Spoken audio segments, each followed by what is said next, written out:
I dragi poštovaoci kanala, dobrodošli u video koji ima za cilj da pošalje jednu lepu novogodišnju poruku svim bajkerima i svim generacijama.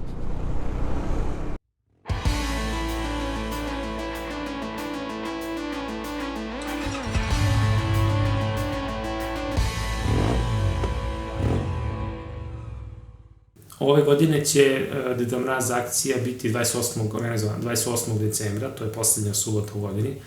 Mi tradicionalno pokušavamo da to uvijek bude poslednja subota u godini, osim ako je to baš 31. ili 30. recimo. Odela Moto Deda Mraza i, da kažem, način na koji neko može da pomogne je da pokupi svoje odelo Moto Deda Mraza, izvrši donaciju.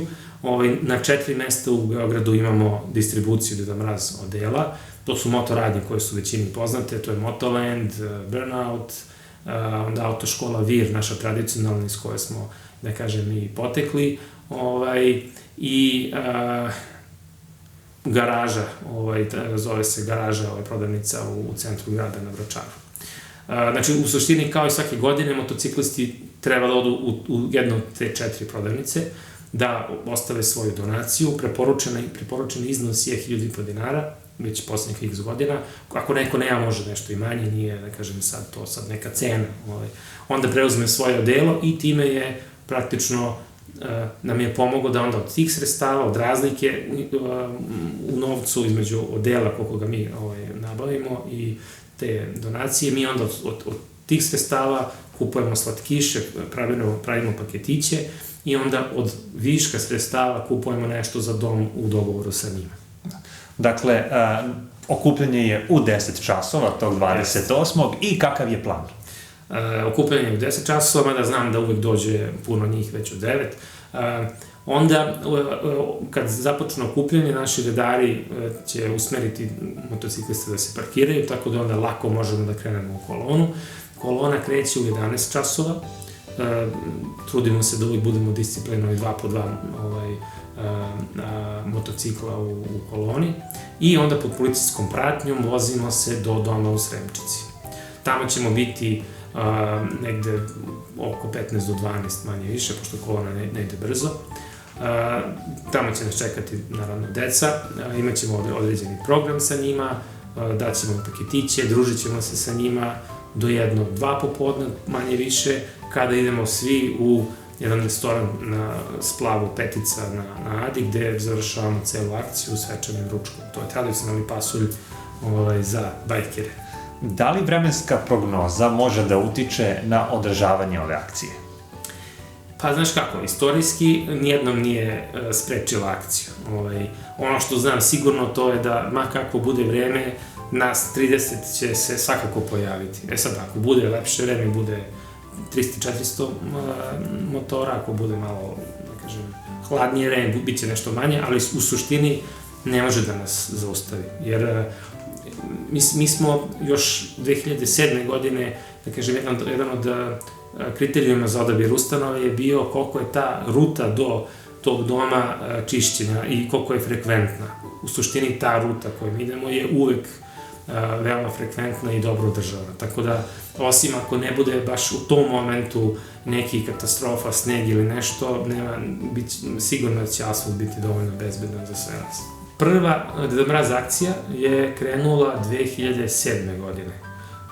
Mi smo tada već na forumu imali određeno okupljanje forumaša, neka druženja i vidjeli smo da, recimo, tada je već postojala neko vreme slična akcija, ja mislim, u Pančevu i možda u Novom Sadu, gde su isto tako motociklisti bili obučeni u Deda Mraz odela i nosili paketiće deci. Međutim, to je ipak neka bila priča lokalna, kod njih nije se tome puno ni znalo, a tada je već forum postojao, jedno, koliko ćemo 4-5 godina, i generalno je okupljao solidan veliki broj ljudi. I pritom smo nekako locirani, u Beogradu. I onda smo se interno dogovorili, ne znam se pravo ti kažem i ko je dao ideju, ali dobre ideje generalno nađu svoj način da se dese u stvarnosti. I onda smo odlučili da ćemo napravimo i mi takvu akciju. S tim što, pošto smo velika, već tad bili internet zajednica, tražili smo odgovarajuću ustanovu, tako da onda, ako već imamo određenu da kažem, potencijal kroz veliki broj motociklista koji su nam u zajednici, da onda tu, da kažem, silu usmerimo na neko odgovarajuće veliko mesto koje, takođe smo tražili neku ustanovu koja nije baš u Beogradu, koja, pošto ustanove u Beogradu ipak dobijaju uglavnom neku pomoć, nego nešto što je malo van Beograda, i nekako smo došli do Sremčice. Jer dom u Sremčici ima preko 300 štićenika, opet nije baš u Beogradu, malo je pored Beograda, i tada smo shvatili da im stvarno treba pomoć. Pričali smo sa tadašnjim direktorom i dogovorili se da tu napravimo prvu akciju.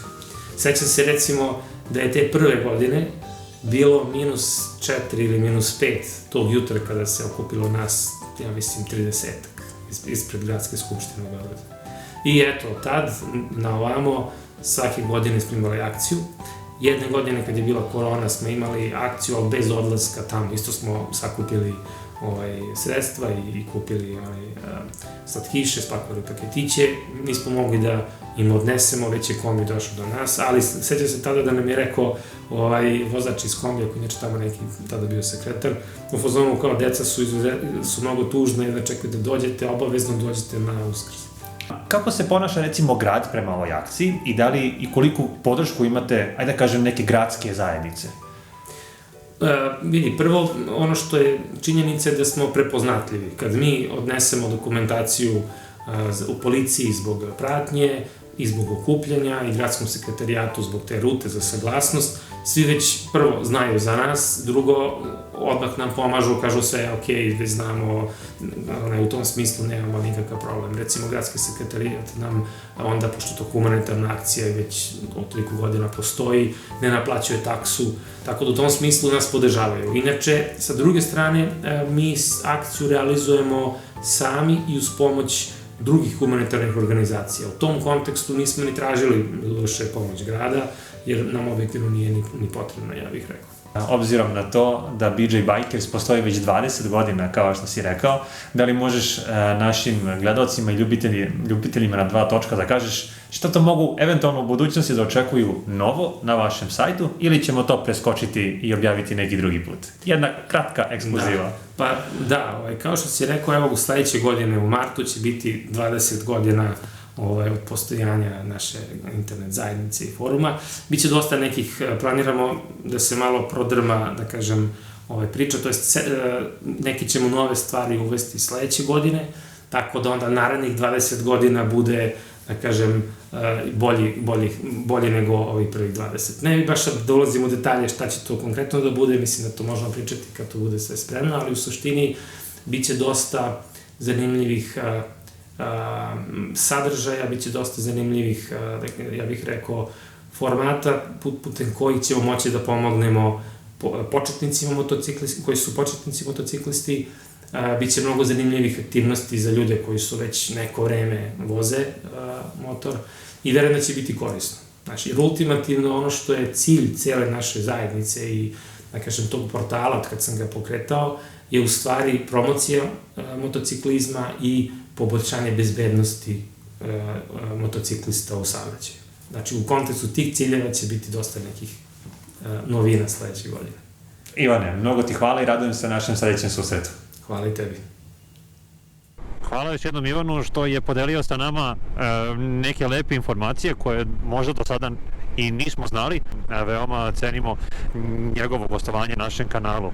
Idemo sada u motokuću Burnout da kupimo odelo i da se tamo upoznamo sa domaćinima kuće.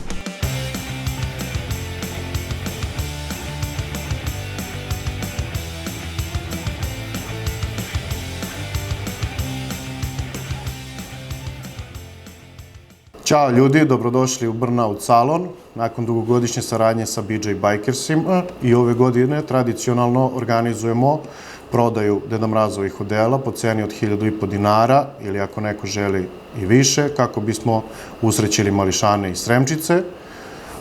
Naravno da podržavamo uvek ovu akciju i svakako možete doći da kupite odelo i da nas posetite u našem salonu i vidite naše novitete iz prodaje. Srećni praznici! Dobar dan, poštovanje.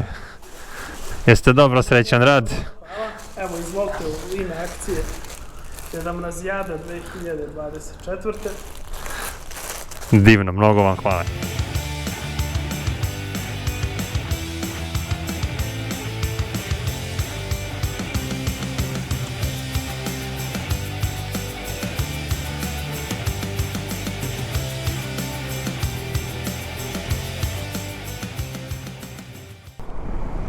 Mnogo hvala i drugarima iz Burnouta i moram da priznam da sam ih iznenadio. Posletom oni nisu bili spremni da se pojave pred kamerama, nemojte im uzeti za zlo. Zaista, samo sam uleteo u njihov salon i rekao, ljudi, snimamo. Tako da, mnogo hvala još jednom njima na gostoprimstvu. Ono što mi je takođe zadovoljstvo da najavim kao vest, a to je da se moto kuća Platner pridružila udruženju na 2 točka, dajući 20% popusta na servise motocikala i 15% popusta na regularan asortiman moto opreme, kako u Beogradu, tako i u Novom Sadu. Mnogo hvala Platneru što se priključio našem programu i ja zaista verujem da će pristupanjem ove moto kuće naše udruženje nastaviti da raste i ovom prilikom želim da poželim dobrodošlicu svim onim članovima koji su se već pridružili i koji su već dobili svoje članske karte. Nadam se da se vidimo 28. a do nekog našeg narednog susreta ja vam želim svako dobro, bezbednu vožnju i ugodan dan.